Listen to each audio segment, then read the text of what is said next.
વિદ્યાર્થી મિત્રો, આપણે ફર્સ્ટ ચેપ્ટરમાં આગળ વધીએ તો આપણો આગળનો ટોપિક છે ભૌતિક વિજ્ઞાન, ટેકનોલોજી અને વિકાસ. એટલે કે આપણી આસપાસ જે ટેકનોલોજીનો વિકાસ થાય છે એની અંદર ભૌતિક વિજ્ઞાનનો ફાળો કઈ કઈ જગ્યાએ છે અથવા તો કયા કયા ક્ષેત્રોમાં આપણું ભૌતિક વિજ્ઞાન યોગદાન આપે છે. તો જોઈ લઈએ, અહીંયા કેટલાક પોઈન્ટ્સ લખેલા છે જે વિવિધ શોધો દર્શાવે છે. એટલે કે આ જુદી જુદી શોધોમાં ભૌતિક વિજ્ઞાનનો અગત્યનો ફાળો અથવા તો યોગદાન રહેલું છે. અહીંયા માત્ર તમારે નામ જ યાદ રાખવાના છે. તો જોઈ લઈએ, ફર્સ્ટ છે વરાળ યંત્ર એટલે કે સ્ટીમ એન્જિનની શોધ જેમ્સ વોટ નામના વૈજ્ઞાનિકે કરેલી છે. સેકન્ડ છે વિદ્યુત ચુંબકીય ગુણધર્મોના આધારે વાયરલેસ કોમ્યુનિકેશનનો વિકાસ એટલે કે વાયરલેસ કોમ્યુનિકેશનની શોધ. નેક્સ્ટ આવે છે ન્યુક્લિયર પાવર રિએક્ટરની શોધ. ત્યારબાદ આવે છે સિલિકોન ચીપની શોધ, એ પણ ભૌતિક વિજ્ઞાનમાં ખૂબ અગત્યની શોધ ગણાય છે. ત્યારબાદ લાસ્ટ છે વિવિધ પ્રકારના ઉર્જા સ્ત્રોતનો વિકાસ, જેની અંદર ભૌતિક વિજ્ઞાન એટલે કે ફિઝિક્સનો અગત્યનો ફાળો રહેલો છે. મિત્રો, આની અંદર તમારે ખાલી નામ જ યાદ રાખવાના છે. આ પોઈન્ટ 1 માર્ક્સમાં પૂછાય કે કયા કયા ક્ષેત્રોમાં ભૌતિક વિજ્ઞાનનું અગત્યનું યોગદાન રહેલું છે, તો તમારે જુદી જુદી શોધો લખવાની રહેશે. ત્યારબાદ આપણે આગળ વધીએ. આપણા ચેપ્ટરનો છેલ્લો ટોપિક છે જુદા જુદા બળોના પ્રકારો અને કુદરતની અંદર કયા કયા મૂળભૂત બળો પ્રવર્તે છે. તો કુદરતની અંદર તો મૂળભૂત 4 જ પ્રકારના બળો પ્રવર્તે છે વિદ્યાર્થી મિત્રો, પરંતુ આપણે સરળતા ખાતર એટલે કે માત્ર આપણી જાણકારી ખાતર જુદા જુદા બળોના માત્ર નામ અને તે કઈ કઈ રીતે પ્રવર્તે છે એ જોવાનું છે. ત્યાર પછી મેઇન ઇમ્પોર્ટન્ટ ટોપિક છે કુદરતમાં પ્રવર્તતા મૂળભૂત બળોની જાણકારી, અથવા તો એક્ઝામમાં પૂછાઈ શકે છે, ટૂંક નોંધ લખો. તો આપણે સૌથી પહેલા તો માત્ર બળોના પ્રકારો જોઈ લઈએ, કઈ કઈ જગ્યાએ લાગે છે. ફર્સ્ટ બળ છે આપણું ગુરુત્વાકર્ષણ બળ, જે આપ સર્વે સારી રીતે જાણો છો કે ન્યૂટન નામના વૈજ્ઞાનિકે એક ઝાડ નીચે બેઠા હતા અને તેમને પ્રયોગ કરવાની ઈચ્છા થઈને સફરજન નીચે પડ્યું, તો તેણે એવું વિચાર્યું કે પૃથ્વીનું જે ગુરુત્વાકર્ષણ બળ છે એ સફરજનને પોતાની તરફ ખેંચે છે, અધરવાઇઝ તો સફરજન ઉપર પણ ઉડી શકત. સેકન્ડ લખ્યું છે મેં સંપર્ક બળ, એટલે કે બે સપાટીઓ જ્યારે એકબીજાને સ્પર્શે છે ત્યારે એકબીજા વચ્ચે સંપર્ક બળ લાગે છે. ત્યારબાદ આપણે જોઈએ તો શરીરમાં જુદા જુદા સ્નાયુઓની વચ્ચે જે બળ લાગે છે તણાવ કે ખેંચાવાથી, તે સ્નાયુ બળ છે. ત્યારબાદ આપણી બે સપાટી વચ્ચે લાગતું ઘર્ષણ બળ, એટલે બે સપાટીને જ્યારે ઘસવામાં આવે ત્યારે એ બે સપાટીના સંપર્ક આગળ ઘર્ષણ બળ ઉદ્ભવે છે. ત્યારબાદ નેક્સ્ટ છે સ્પ્રિંગ, ઉપર લાગતું પુનઃસ્થાપક બળ, એટલે કે તમે પેલી ટીક ટીક વાળી પેનો વાપરો છો એની અંદર જે સ્પ્રિંગ આપેલી હોય છે તેને ખેંચો કે દબાવો તો શું થશે? તમે ખેંચશો કે દબાવશો, પરંતુ જે પોતાનો મૂળ આકાર છે એ જ તે ધારણ કરવા માટે પ્રયત્ન કરશે. એટલે કે પુનઃસ્થાપક બળ એટલે મૂળ પરિસ્થિતિમાં પાછું આવવા માટે જે સ્પ્રિંગ બળ લગાડે છે તે કયું બળ છે? પુનઃસ્થાપક બળ. નેક્સ્ટ આગળ આવીએ તો તણાવ બળ, એટલે કે તમે દોરીને કોઈ છત ઉપર લટકાઈને આધાર સાથે લટકાઈને નીચે જે પદાર્થ લટકાવો છો તો દોરી શું કરે છે? એ પદાર્થના વજનના લીધે ખેંચાય છે, તો તણાવ બળ લાગે છે તેની અંદર. તણાવ એટલે ખેંચાવાની વૃત્તિ. આગળ જોઈએ તો કુલામ્બ બળ. કુલામ્બ બળ એટલે બે વિદ્યુત ભારો વચ્ચે લાગતું વિદ્યુત બળ. એની આગળ જોઈશું તો ચુંબકીય બળ, એટલે કે કોઈ પદાર્થ ચુંબકીય ગુણધર્મ ધરાવતો હોય તો તેની અંદર મેગ્નેટિક ફોર્સ એટલે કે ચુંબકીય બળ લાગે છે. આગળ ન્યુક્લિયર બળ, એટલે કોઈ પ્રોટોન અથવા ન્યુટ્રોન ન્યુક્લિયસમાં જકડાયેલા હોય તો તેમની વચ્ચે ન્યુક્લિયર બળ અથવા તો ન્યુક્લિયર ફોર્સ લાગે છે તેમ આપણે કહી શકીએ. નેક્સ્ટ બે પરમાણુઓ વચ્ચે લાગતું આંતરપરમાણુવીય બળ, અને જો પરમાણુના બદલે આપણે અણુઓ લઈ લઈએ તો બે અણુઓ એકબીજા ઉપર જે બળ લગાડે છે તેને શું કહીશું? આંતરાણવીય બળ. તો મિત્રો, અહીંયા બે ટોપિક આપણે ભણી ગયા. જુદા જુદા ક્ષેત્રોમાં ભૌતિક વિજ્ઞાનનો કેટલો ફાળો રહેલો છે તે, અને કુદરતમાં પ્રવર્તતા મૂળભૂત બળો. આ એક સેપરેટ ક્વેશ્ચન છે તમારા માટે, અને આ પણ એક સેપરેટ ક્વેશ્ચન છે, પરંતુ આ જે ક્વેશ્ચન છે એ માત્ર નામ જ છે, આનો કોઈ ઊંડાણમાં અભ્યાસ નથી. આ જે પ્રશ્ન છે કુદરતમાં પ્રવર્તતા મૂળભૂત બળો, એ તમને પરીક્ષાની દ્રષ્ટિએ પણ ખૂબ જ અગત્યનું ક્વેશ્ચન છે. તો મિત્રો આ બે ટોપિક છે એ ખાલી એક વખત તમે ટેક્સ્ટ બુકમાંથી રીડ કરી લો, ત્યારબાદ આપણે પરીક્ષાની દ્રષ્ટિએ ખૂબ જ અગત્યનું અને આ ચેપ્ટરનું લાસ્ટ ટોપિક ઉપર જઈએ. મિત્રો હવે આપણે લાસ્ટ ટોપિક તરફ જઈએ, એટલે કે કુદરતમાં પ્રવર્તતા મૂળભૂત બળો. જુદા જુદા બળો તો આપણે ભણી ગયા, પરંતુ એ બધા બળો પૈકી કુદરતમાં આપણે મેઇન ભણવાના એટલે કે મેઇન ફંડામેન્ટલ જે ફોર્સિસ છે એ 4 જ પ્રકારના છે. અહીંયા બધાની મેં લખેલી છે, ડિસ્ક્રિપ્શન જોઈ લઈએ તો કયા કયા 4 બળો કુદરતમાં મૂળભૂત રીતે પ્રવર્તતા બળો છે. જેમાં પહેલું છે ગુરુત્વાકર્ષણ બળ, બીજું છે વિદ્યુત ચુંબકીય બળ, ન્યુક્લિયર બળ. પરંતુ ન્યુક્લિયર બળ 2 પ્રકારના છે, પ્રબળ અને નિર્બળ. હવે આપણે આ 4 બળોને ડિટેલમાં અભ્યાસ કરીએ તો ફર્સ્ટ બળ છે આપણું ગુરુત્વાકર્ષણ બળ. ગુરુત્વાકર્ષણ બળની સાદી સમજૂતી હું તમને આપું મિત્રો, તો ન્યૂટન નામના વૈજ્ઞાનિકે જે ગુરુત્વાકર્ષણ બળની શોધ કરી એ કઈ રીતે કરી, તો તમારી ચોપડીમાં એક વાર્તા સ્વરૂપે લખેલું છે બ્લુ કલરના બોક્સમાં. તો કે ન્યૂટન એકવાર બેઠો હશે ઝાડની નીચે, તો એને કંઈક સૂઝ્યું કે ચલો આજે આપણે કંઈક પ્રયોગ કરીએ. તો એ વિચારતો તો એ વિચારતા વિચારતા તેના ઝાડ ઉપરથી એક સફરજન પડ્યું, અને એ સફરજન પડ્યું તો એને એક વિચાર આવ્યો કે આ સફરજન આકાશમાં કેમ ના ઉડી ગયું અને જમીન ઉપર જ કેમ પડ્યું. તો એ વિચારતા વિચારતા તેને પ્રયોગ કરવાની ઈચ્છા થઈ અને તેણે જે નિયમ શોધ્યો કે પૃથ્વીનું જે ગુરુત્વાકર્ષણ બળ છે એ કોઈ પદાર્થને પોતાની તરફ જકડી રાખે છે, એટલે કે પોતાની તરફ ખેંચવાનો પ્રયત્ન કરે છે, અને આ બળને તેણે નામ આપ્યું ગુરુત્વાકર્ષણ બળ. એટલે કે ગુરુત્વાકર્ષણ બળની જો સંધિ છૂટી પાડો તો ગુરુત્વ પ્લસ આકર્ષણ, એટલે કે પૃથ્વીનું જે ગુરુત્વ બળ છે એ કોઈ પણ પદાર્થને આકર્ષવાની વૃત્તિ ધરાવે છે, એટલે કોઈ પણ પદાર્થ પૃથ્વી પર જ પડે છે, આકાશમાં ઉડી જતો નથી. તો આ સાદી સમજૂતી છે ગુરુત્વાકર્ષણ બળની. તો હવે જોઈ લઈએ ગુરુત્વાકર્ષણ બળમાં તમારે શું શું સમજવાનું આવે છે. તો ગુરુત્વાકર્ષણ બળ જે છે એ આકર્ષી પ્રકારનું બળ છે મિત્રો, તેમાં કોઈ પણ અપાકર્ષણ થતું નથી. પૃથ્વી કોઈ પણ પદાર્થ નીચે પડે તો તેને પોતાની તરફ આકર્ષે છે. આ હું ચોક નીચે નાખીશ તો એ નીચે જ પડશે, ઊંચો જશે નહીં, અને અગર હું ઉપર નાખીશ તો પણ એ નીચે જ પડવાનો છે. તો અહીંયા લખ્યું છે કોઈ પણ 2 પદાર્થો ઉપર લાગતું આકર્ષી પ્રકારનું બળ છે. નેક્સ્ટ ટોપિક જોઈએ તો દળના લીધે ઉદ્ભવે છે, એટલે કે ગુરુત્વાકર્ષણ બળ ઉદ્ભવવા માટે દ્રવ્યમાનની હાજરી જરૂરી છે. નેક્સ્ટ જોઈએ વિશ્વમાં દરેક પદાર્થ, એટલે કે વિશ્વમાં રહેલો દરેક પદાર્થ એક પદાર્થ બીજા પદાર્થના લીધે આ પ્રકારનું એટલે કે ગુરુત્વાકર્ષણ બળ ઉદ્ભવે છે. નેક્સ્ટ જોઈએ તો સાર્વત્રિક બળ છે, એટલે કે કોઈ પણ જગ્યાએ ગુરુત્વાકર્ષણ બળ સમાન જ રહે છે, તેનું મૂલ્ય બદલાતું નથી. હવે નેક્સ્ટ જોઈએ તો દાખલા તરીકે એટલે કે કઈ કઈ જગ્યાએ ગુરુત્વાકર્ષણ બળ જવાબદાર છે. તો જોઈ લઈએ પૃથ્વીની આસપાસ ચંદ્ર અને કૃત્રિમ ઉપગ્રહો જે પરિભ્રમણ કરે છે તેની અંદર પણ ગુરુત્વાકર્ષણ બળ જરૂરી છે.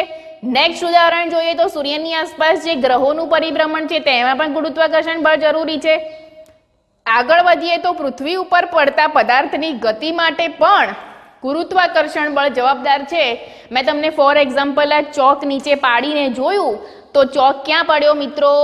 જમીન ઉપર જ પડે છે. એટલે કે પૃથ્વીનું ગુરુત્વાકર્ષણ બળ કોઈ પણ પદાર્થને પોતાની તરફ આકર્ષવાની વૃત્તિ ધરાવે છે.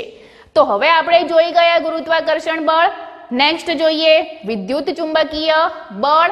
એટલે કે વિદ્યુત ચુંબકીય બળ એટલે વિદ્યુત અને ચુંબકીય બળની સંયુક્ત અસર હેઠળ જે બળ લાગે છે કોઈ પણ પદાર્થ ઉપર તેને વિદ્યુત ચુંબકીય બળ કહે છે.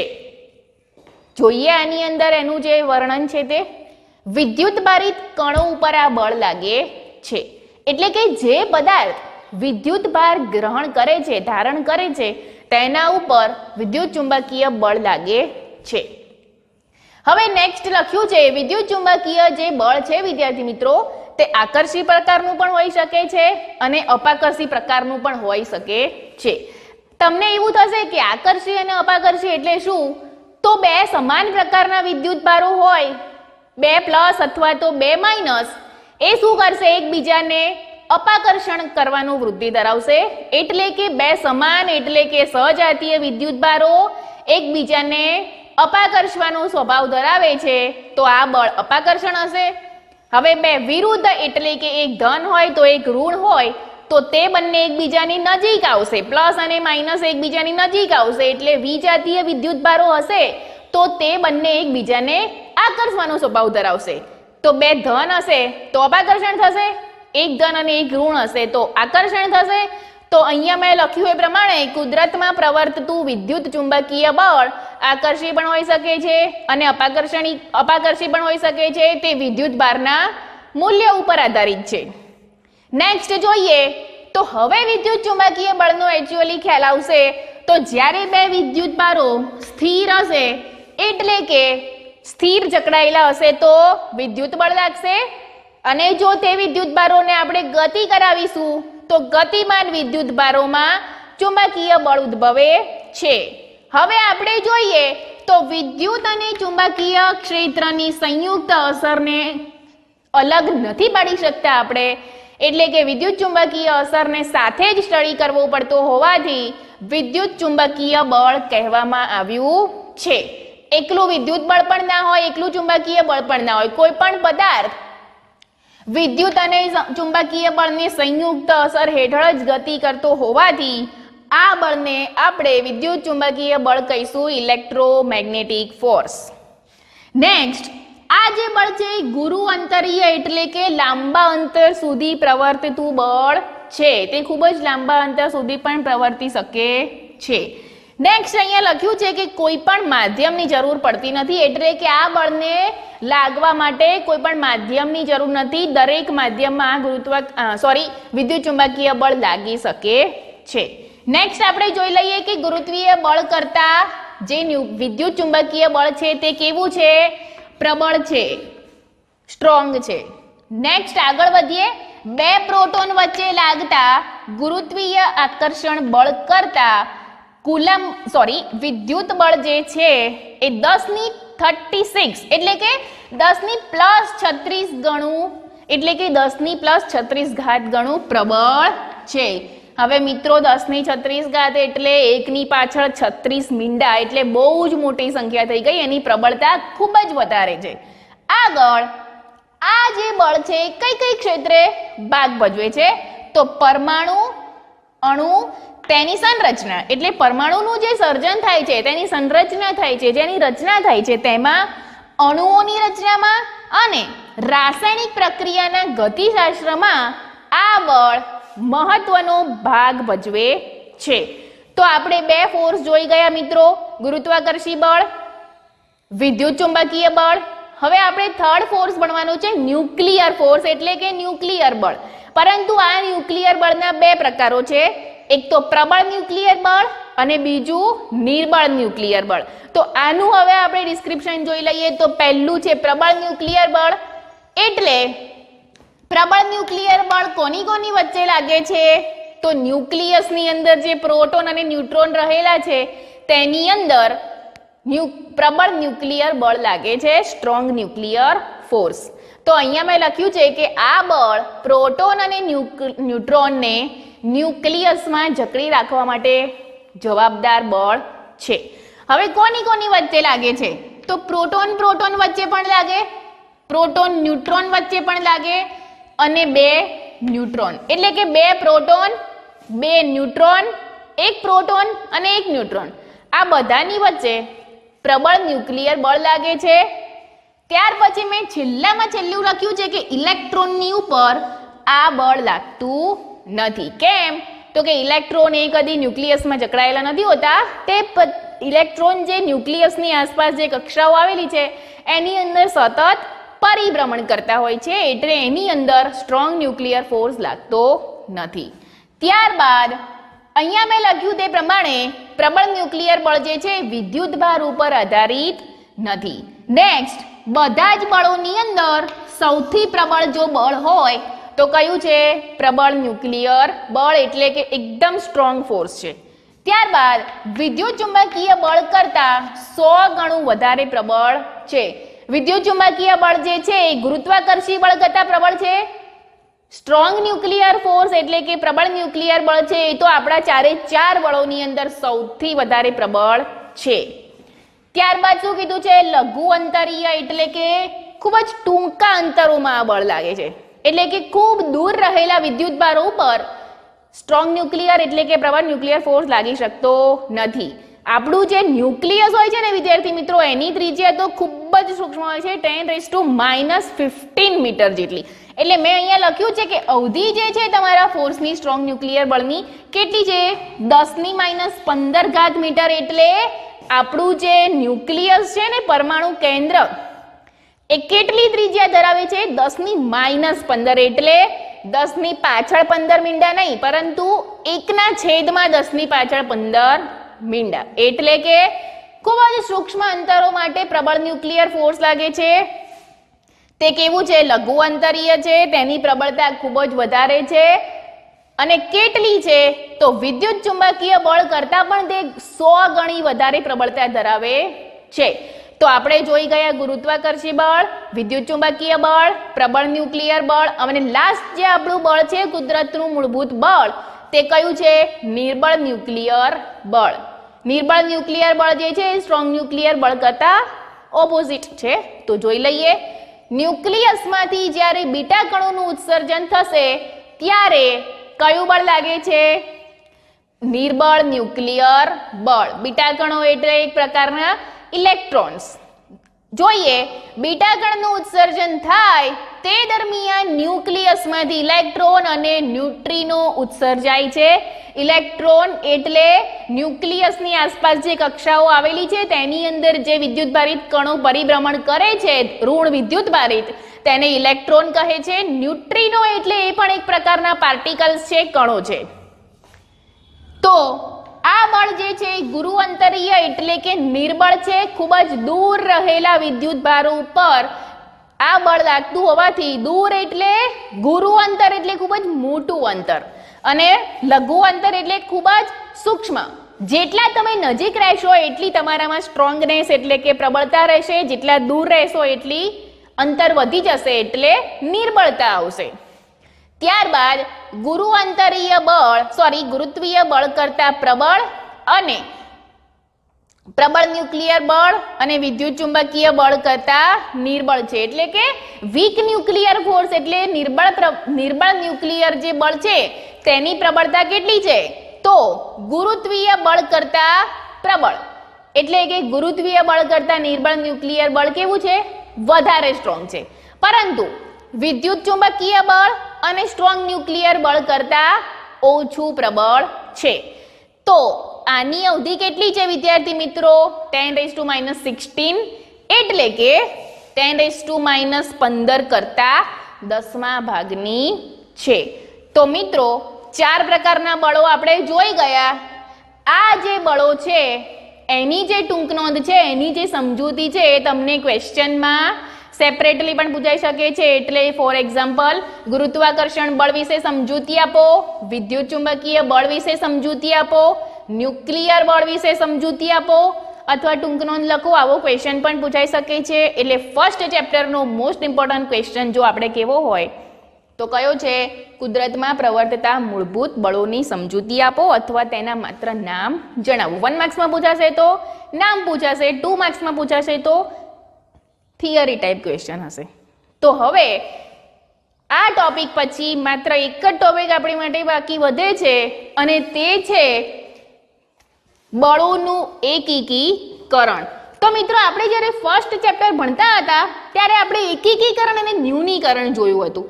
એકીકરણમાં મેં તમને કીધું હતું કે જો એક જ નિયમથી જુદા જુદા નિયમો સમજાવી શકાતા હોય તો તેને એકીકરણ એટલે યુનિફિકેશન કહેવાય છે. અને ખૂબ જટિલ તંત્રની જો સમજૂતી આપવી હોય અથવા જટિલ તંત્રનો અભ્યાસ કરવો હોય તો આપણે ન્યૂનીકરણનો ઉપયોગ કરીશું. તો બળોનું એકીકરણ એટલે શું વિદ્યાર્થી મિત્રો? જ્યારે એક જ બળનો ઉપયોગ કરીને જુદા જુદા બળો જો સમજાવી શકાતા હોય તો તેને શું કહે છે? બળોના એકીકરણનો સિદ્ધાંત કહેવામાં આવે છે. હવે તમારા પાઠ્યપુસ્તકમાં એક કોષ્ટક આપેલું છે વિદ્યાર્થી મિત્રો, એ તમારે તૈયાર કરવાનું રહેશે. એ કોષ્ટકમાં તમને શું શું આપવામાં આવ્યું છે એ હું તમને કહું છું. તો 4 બળોના નામ આપવામાં આવ્યા છે, તેની પ્રબળતા આપવામાં આવી છે, જે પણ અહીંયા મેં તમને કહી દીધું કે કોની કોની પ્રબળતા કેટલી કેટલી છે. ત્યારબાદ તેની અવધિ આપવામાં આવી છે. અવધિ એટલે તેનો વિસ્તાર અથવા તેની રેન્જ, તે કેટલા અંતર સુધી પ્રવર્તી શકે છે તે. અને કોની કોની વચ્ચે ઉદ્ભવે છે, એટલે કે અહીંયા જે ગુરુત્વાકર્ષણ બળ છે કોની વચ્ચે લાગે છે, તો બે પદાર્થો જે દ્રવ્યમાન ધરાવે છે તેની ઉપર. વિદ્યુત ચુંબકીય બળ કોની ઉપર લાગશે, તો બે પાર્ટિકલ્સ જે વિદ્યુતભાર ધરાવે છે તેની ઉપર. ત્યારબાદ ન્યુક્લિયર જે ફોર્સ છે તે પણ કોની વચ્ચે લાગે છે તે પણ કીધેલું છે, ન્યુટ્રોન અને પ્રોટોન વચ્ચે લાગે છે. ત્યારબાદ આ જે કોષ્ટક છે એ તમારે તૈયાર કરવાનું રહેશે. આની અંદરથી 1 માર્ક્સના MCQ પૂછાઈ શકે છે, એટલે તમારી ટેક્સ્ટબુકમાં જે કોષ્ટક છે એ તમારે લખીને તૈયાર કરીને મોનને મોકલવાનું રહેશે. હવે આપણે આગળ જોઈએ તો લાસ્ટ જે તમારો ટોપિક છે એ કયો છે વિદ્યાર્થી મિત્રો, ભૌતિક વિજ્ઞાનના નિયમોની પ્રકૃતિ. એટલે કે જુદા જુદા પ્રકારના સંરક્ષણના નિયમો આપણે ભણવાના હોય છે. તમારા અભ્યાસક્રમના જેટલા નિયમો છે એ હું તમને સમજાવું છું. લાસ્ટ ટાઈમ જે જૂની કોર્સની ચોપડી હતી એની અંદર વધારે સંરક્ષણના નિયમો હતા. અત્યારે તમારો સિલેબસ જે છે NCERT મુજબ કટ કરીને અમુક જ નિયમો તમને અભ્યાસક્રમમાં આપવામાં આવ્યા છે, પરંતુ એકવાર આપણે બધા જ નિયમો સમજી લઈશું. તો સૌથી પહેલા તો તમને એવો વિચાર આવે મિત્રો કે સંરક્ષણ એટલે શું? તો કોઈ પણ ભૌતિક રાશિ જો સમય સાથે ના બદલાતી હોય, એટલે કે જે ભૌતિક રાશિઓ સમય સાથે અચળ રહેતી હોય, તો તેને આપણે શું કહીશું? સંરક્ષિત ભૌતિક રાશિઓ કહે છે. એટલે કે જુદી જુદી ભૌતિક રાશિઓ જો સમય સાથે ના બદલાતી હોય, સમય સાથે તેનું મૂલ્ય અચળ રહેતું હોય, તો તેને સંરક્ષિત ભૌતિક રાશિઓ કહેવામાં આવે છે. ભૌતિક વિજ્ઞાનની અંદર જુદા જુદા સંરક્ષણના નિયમો આપણે ભણવાના છે. તો કયા કયા નિયમો ભણવાના છે એ હું તમને જણાવી દઉં. તો જુદા જુદા સંરક્ષણના નિયમોમાં આવશે તમારા સિલેબસમાં યાંત્રિક ઉર્જા સંરક્ષણનો નિયમ, સેકન્ડ છે દ્રવ્યમાન સંરક્ષણ એટલે કે દળ સંરક્ષણનો નિયમ, અને ઉર્જા સંરક્ષણનો નિયમ. હવે બીજા જૂના સિલેબસની અંદર જે સંરક્ષણના નિયમો હતા તેનું હું તમને નામ આપી દઉં. તો વિદ્યુતભાર સંરક્ષણનો નિયમ, રેખીય વેગમાન સંરક્ષણનો નિયમ અને કોણીય વેગમાન સંરક્ષણનો નિયમ. આ જે સિલેબસમાં છે એ તમારે નથી ભણવાના, માત્ર તમારે નામ યાદ રાખવાના છે. તો હવે આપણે 1 by 1 સિલેબસમાં જે છે સંરક્ષણના નિયમો એ ભણતા જઈએ.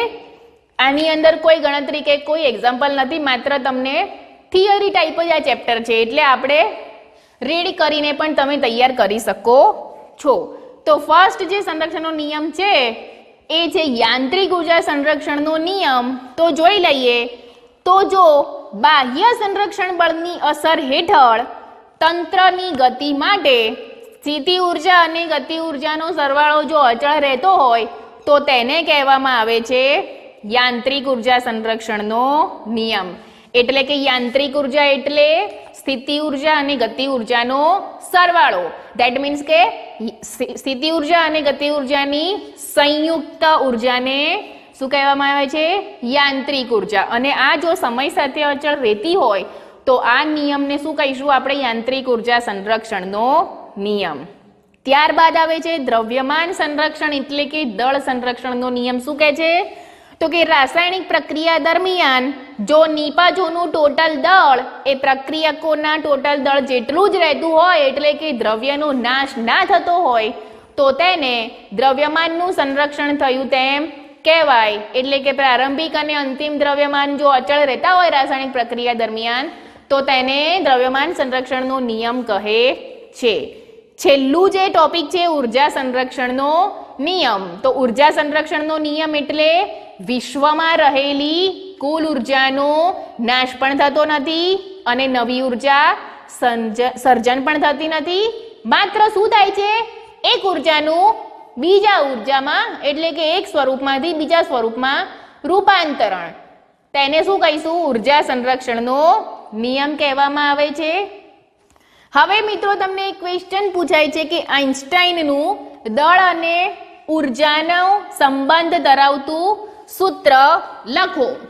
તો તમે જ્યારે ટેક્સ્ટ બુકમાંથી આ ચેપ્ટર તૈયાર કરશો તો તમને એક ઇક્વેશન આપવામાં આવ્યું છે કે આઇન્સ્ટાઈન નામના વૈજ્ઞાનિકે દળમાંથી ઉર્જામાં રૂપાંતરણ અને ઉર્જાનું દળમાં રૂપાંતરણ કરતું જે સમીકરણ આપ્યું છે એ સમીકરણ છે E = mc². એટલે કે ઉર્જાનું તમે રૂપાંતરણ દળમાં કરી શકો છો અને દળનું રૂપાંતરણ તમે ઉર્જામાં પણ કરી શકો છો. તો આને શું કહીશું?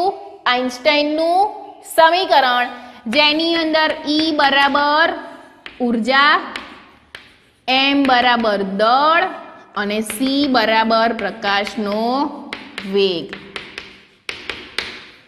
તો આ જે સમીકરણ છે મિત્રો એ તમને 1 માર્ક્સમાં પણ પૂછાઈ શકે છે. આઇન્સ્ટાઈનનું દળ અને ઉર્જાને સમતુલ્ય સમીકરણ આપો.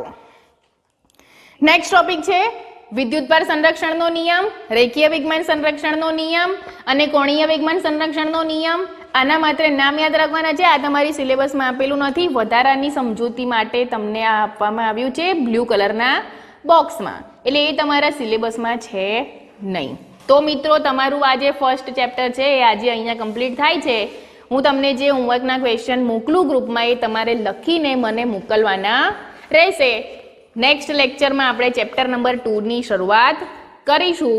તો હું તમને હોમવર્કના ફોટા મોકલીશ અને તમારે મને હોમવર્ક કરીને મોકલવાનું રહેશે.